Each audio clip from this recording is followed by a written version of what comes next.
All right, so today we're going to talk about polynomials and multiplying binomials. What's coming up? Test next Thursday. It's your pre-Valentine's Day gift. This Thursday. It's a normal day. Well, anyways, if you did not take the quiz yesterday, we did a re-quiz because the grades were kind of abysmal, not going to lie. We'll get that after the notes. And if you haven't finished mastery prep, we'll get that after the notes, okay? Let's talk about multiplying. So do y'all know how to multiply? So check it out. Everyone look. We have to show this with arcs, okay? When there's a number outside of the parentheses, we call it distribution, but it's multiplying, okay? 2x times 3x. So 2 times 3, not 5, but 6, right? And then what's x times x? X squared. There's 2 of them. When you multiply, you add the powers, which are 1. That's 2. So x squared, okay? And then you have to also multiply 2x times 4, right? So 2 times 4 is 8, and it's positive, so plus 8. And don't forget the x, okay? So when you're multiplying a 2x, each term will have that x, but the first term already had an x, so those two x's make it x squared, okay? Got to be able to multiply these terms correctly, so I'm going to pass out our notes for today.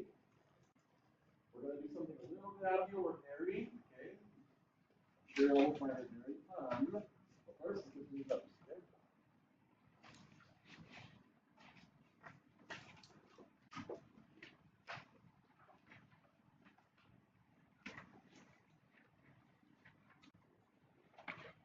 All right, so today we are starting polynomials.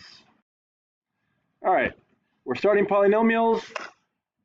This is unit 6. Last unit, unit 5, was exponents. And so far in unit 6, we've been talking about exponent laws and calculator strategies for solving them, like your last quiz yesterday. But we really need to get into what is a polynomial. We've gotta get this right here. So let's do that. And that first blank is going to be polynomial. So a polynomial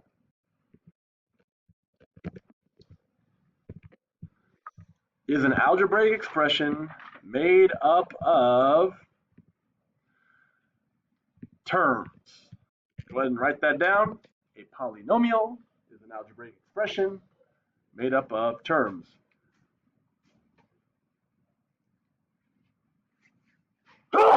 Woo. Excuse me. All right.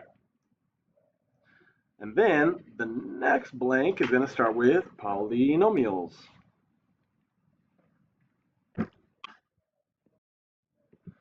Sorry, terms. Terms, that's what I should have said, sorry.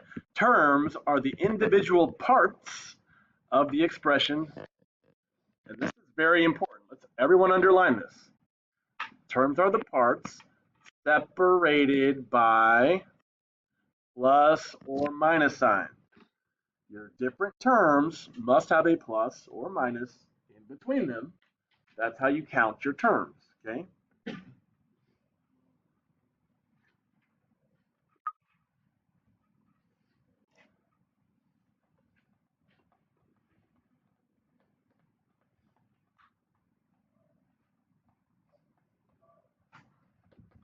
All right, now, coefficient. Let's get these parts of a polynomial written down. The coefficient is the numerical factor in each term. When we say numerical, we're talking about a number in front of a letter, the number in front of the variable. So go ahead and circle this 3 and circle this 2, okay? But do not circle this minus 5, okay? We're going to get to that in a minute. The variable is the letter, like X, Y, Z, okay? Go ahead and circle the letter X, okay? Exponent is the power to which the variable is raised to. Y'all know where the exponents are, the little numbers up top, right? So you want to circle that too. Now, obviously this little 2 is a exponent, right? Now here's my question. Is there an exponent right here? What do you think?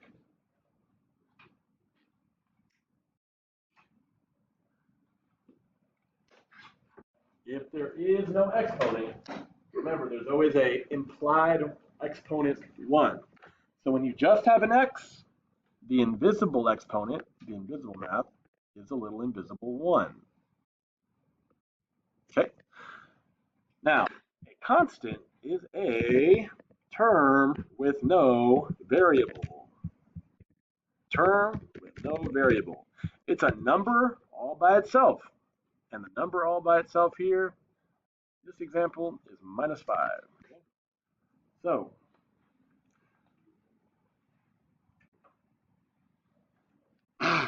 make sure you've got that down, and then we're going to go to the bottom and talk about the types of polynomials.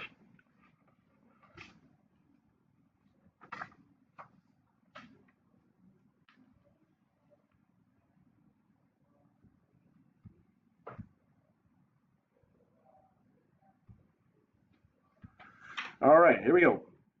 At the bottom here, types of polynomials. Now, we're going to use, hopefully, our well-known prefixes for 1, 2, 3, and more. So a prefix for 1 is mono, like a monorail. If you've never heard of it or seen it, it's like a train on one rail. So anyways, mono means 1. Monomial is a polynomial with 1 term. Monomial. 2 terms, what's the prefix for 2? Like a 2-wheeled thing you drive is bicycle. It's a binomial. Make sure you can hear me. Now, 3, like a 3-wheeled thing you can drive, tricycle or trike, trinomial. And once you get past 3, 4, or more, we just kind of just call them all polynomials. Okay. These are the types of polynomials. Okay. Now, we need some examples. Now, a monomial, 1 term, could be just a number, like 2. Okay? I'm going to put a comma. Another example could be like 2x. 2x is not 2 terms. That's 1 term. They're stuck together by multiplication. There's no plus or minus in between the 2 and the x. Another example of 1 term is like 2x cubed. The 2x and the cubed are all stuck together by multiplication. There's no plus or minus in between them. Okay? So those are 3 examples of just 1 term, a monomial. Now a binomial could be anything, any 2 terms with a plus or minus in between. So for example, 2x squared minus 7. 2x squared is 1 term, plus or minus 7 is 1 term. 2 terms total, binomial. All right, what about a trinomial? We're going to have 3 terms separated by a plus or minus. It could be like 3x squared minus 2x plus 5, something like that.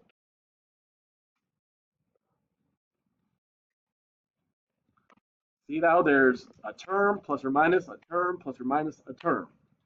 3 terms, trinomial. Last but not least, a polynomial could be anything with 4 or more terms. Let's do 4.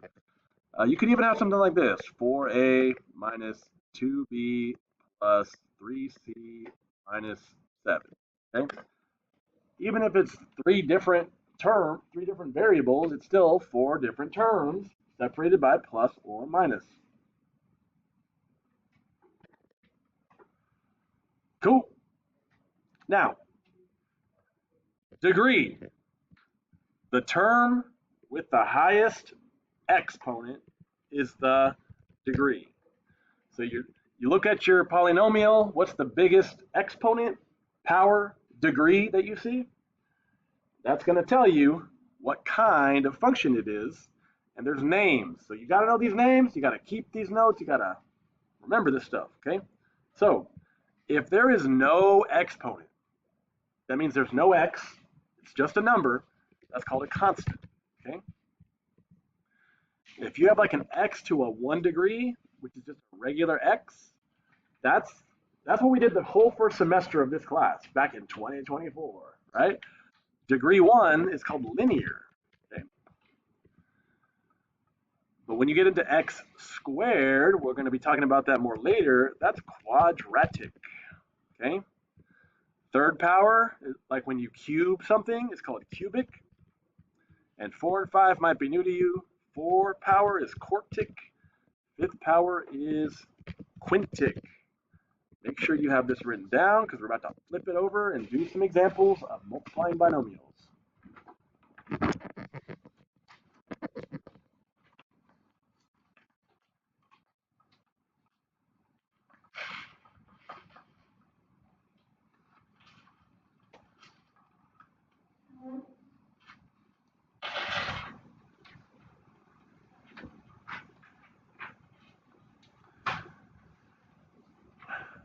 All right, flip it over.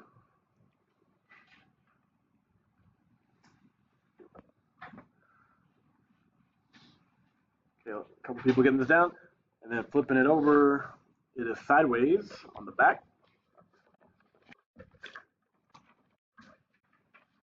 All right, so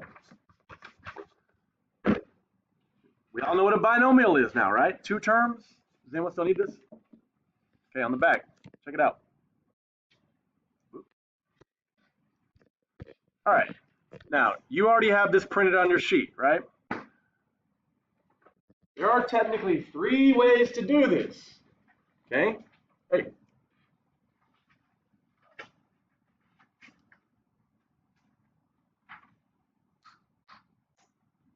Okay, there are 3 ways to do this. I could show you 3 different ways to do this. Do you think that might be confusing to show you 3 different ways to do this? Maybe, maybe not, okay? Here's the deal. I'm just going to cut to the chase. I'm going to show you the way that I would suggest is the best way to do it. But you also have 2 examples of other ways to do it. I'll kind of touch on that. You can pick your favorite, but I'm telling you, this is it, okay?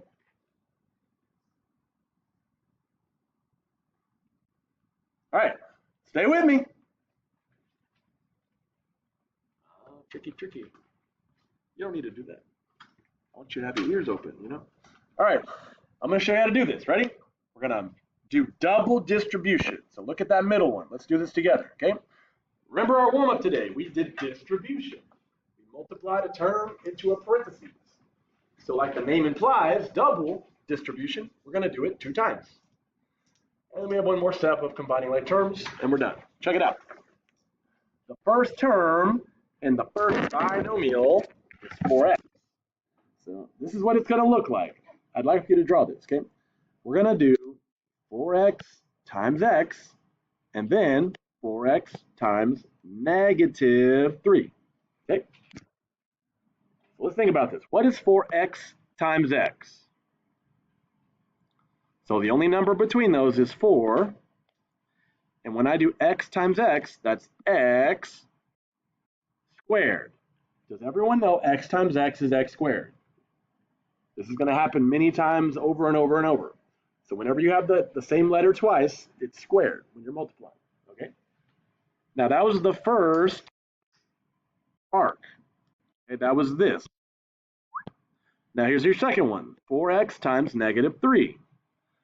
So first with the numbers, what's 4 times negative 3?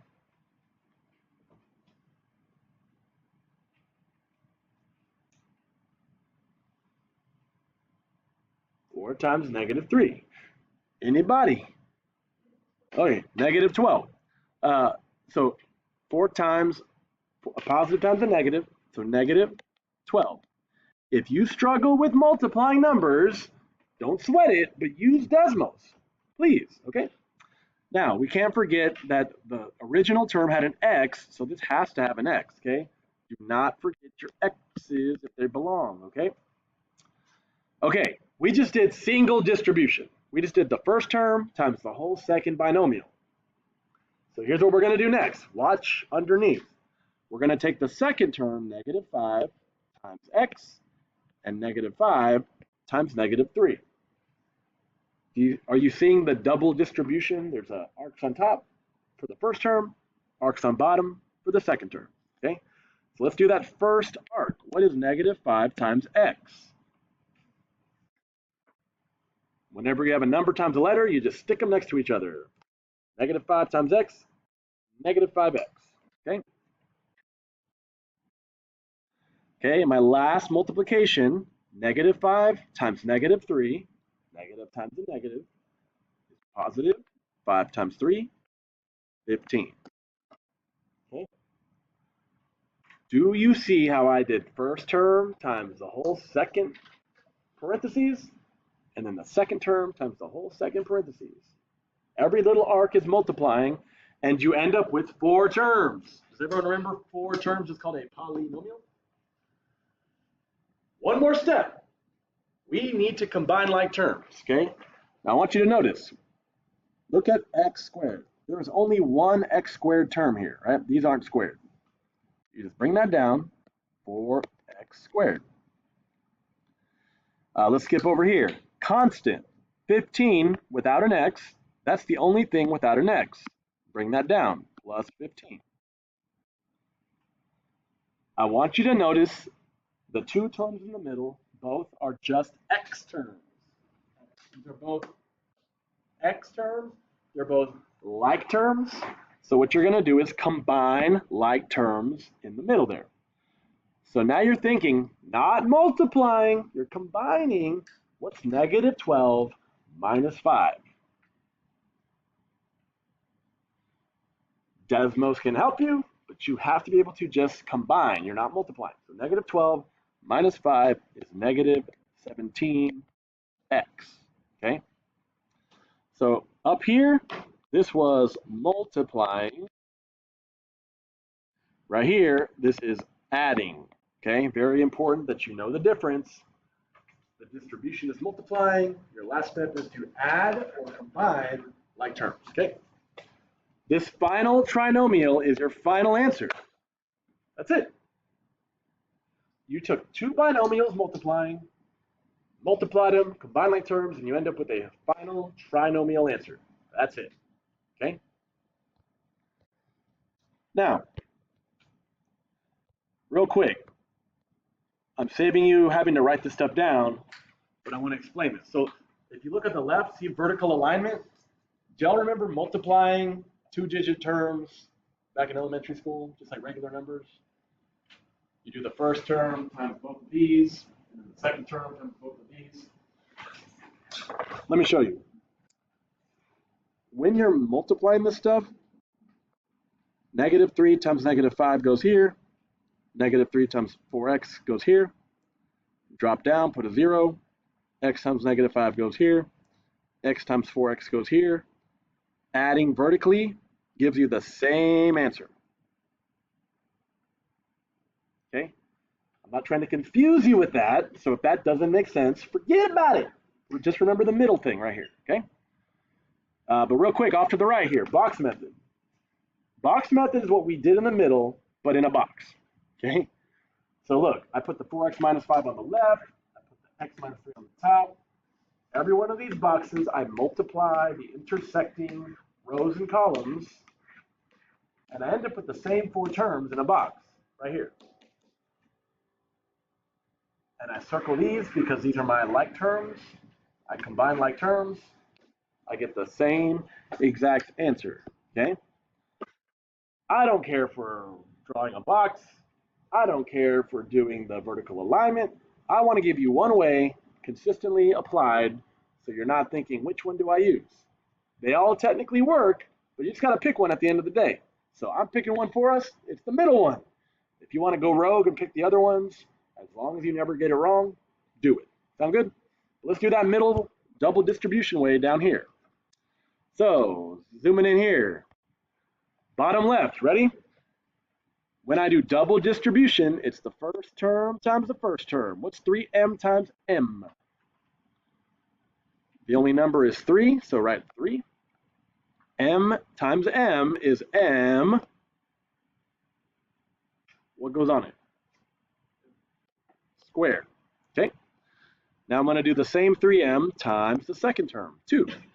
3m times 2. 3 times 2 is positive 6.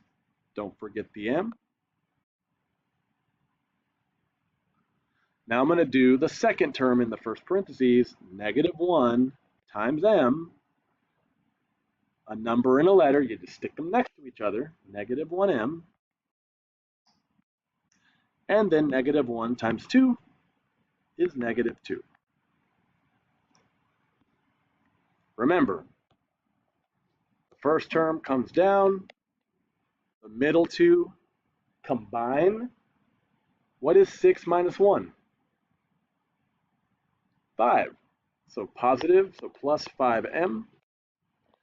You bring down the constant, minus 2. Multiply, combine like terms, trinomial answer. Let's do the next one a little faster. M times m, m squared. M times 7, positive 7m.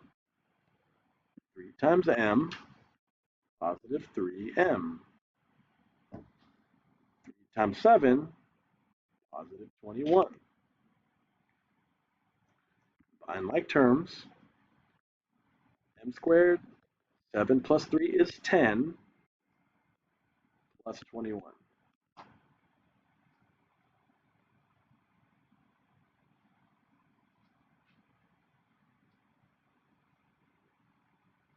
Okay, double distribution.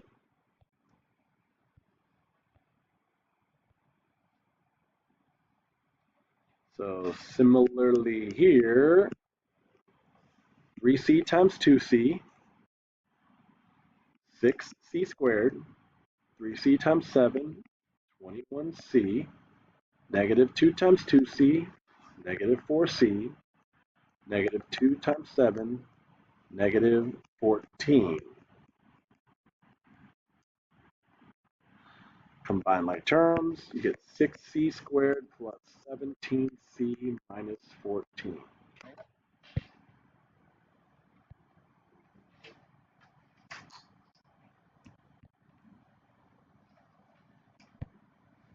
Now, I promise we're going to do something a little bit outside of the box, something we don't normally do. Do y'all like scavenger hunts? I'm saying no. Why don't y'all like scavenger hunts? Is it because you have to get up? You don't like getting up, looking around? Let's be honest. Don't your teachers normally just like stick it on the wall? It's not much of a hunt if they just stick it on the wall, right? So I decided to give you all a real scavenger hunt. These 10 questions are around the room, but they're not really that obvious. You have to go looking for them. You have to scavenge around like this. Where is it? Where is it? And you got to go find the scavenger. Find the problem. Where can they be? I don't know. You'll have to find them. You have to get up. Go looking. Does anyone see one already? Does anyone see a question anywhere in this room? Where? Oh, right here? Oh yeah, here's one. Here's a freebie. All right. So I tried to make it a little bit, not too hard, but a little bit challenging. So you're going to find 10 questions around the room. You might have to look around a little. You're going to do those 10 questions on your answer sheet. On the back is some hints. So if you get stuck, check the hints. Or if you get stuck, talk to me or work together. But you got to do these 10 questions. And I bet you can't do it from your seat because you got to go looking for these problems. All right, let's get it.